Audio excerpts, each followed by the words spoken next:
السلام علیکم، ویلکم کرتے ہیں دبئی بریکنگ نیوز میں۔ دبئی حکومت حکومت کی جانب سے تمام غیر ملکی ورکرز کو، چاہے ان کا تعلق پاکستان سے، انڈیا سے، بنگلہ دیش سے، کسی بھی ملک سے، اور اگر وہ دبئی کے اندر کام کرتے ہیں، کسی بھی کمپنی میں،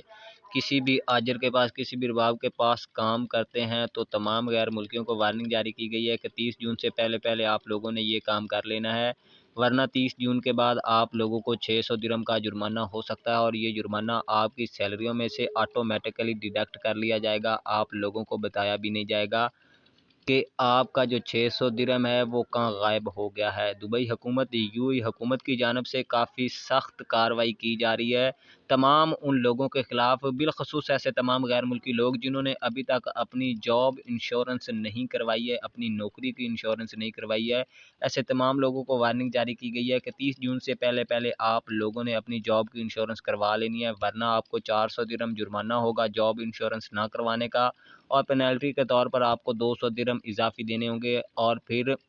ہر مہینے آپ لوگوں کی جو سیلریاں ہیں ان میں سے 600 درہم ڈیڈکٹ ہوتا رہے گا جب تک آپ اپنی جاب کی انشورنس نہیں کروائیں۔